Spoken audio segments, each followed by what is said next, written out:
Magpapalit ka ngayon ng sprocket dahil mabagal lang yung motor para lumakas ang hatak. Yung sprocket mo na rear sprocket ay 46, gagawin mo 47 para lumakas ang hatak. Nako, hindi yan mga boss amo. Kapag ginawa mong 47 yan, yung 46 pinalitan mo ng 47T, dahil ang dahilan ay mabagal at hindi gumagana yung 6 lalo na kung Sniper 155. Huwag mong gagawin yun. Huwag mong gagawin 46 yan o 47. Ang mangyayari dyan kapag ginawa mong 47, lalakas nga yan, pero magiging mabagal yan. Naiwan ka na nga ng gamit mo ay 46, papalitan mo pa ngayon ng 47, mas lalong maiiwan ka dyan sa ibang motor na 150cc. Ang gagawin mo dyan, palitan mo ng mas maliit, gawin mo 45. Ayan, para bumilis. Ang atin dito yung bumilis konti, hindi yung para para lumakas. Kasi iba naman yung malakas sa mabilis. Malakas nga yung motor mo, 46, ginawa mo 47, lumakas, bumagal naman yung takbo ng yung motor.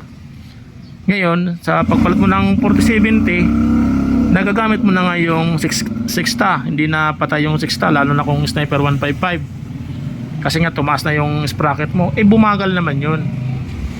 Malalaman mo yan na bumagal lang yung motor dahil nagpalit ka ng malaking sprocket kapag gumamit ka ng GPS. Kasi kung sa speedometer ka lang magbabase, mapapansin mo dun, uy, tumaas nga yung speedometer ko, tumaas nga yung reading. Dati top speed ko 130 lang, ngayon nag 140, dahil yun sa sprocket, dahil nilakihan mo yung sprocket.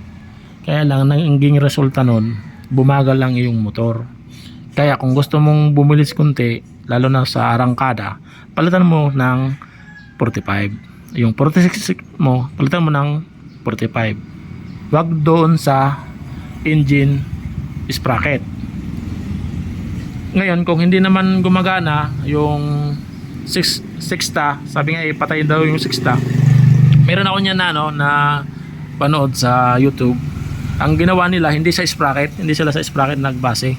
Ginawa nila, ginalaw nila yung BBE, parang siguro nila ang connection papuntang BBO, ganun. Basta sa BBE ang niya, binago yung sit up doon.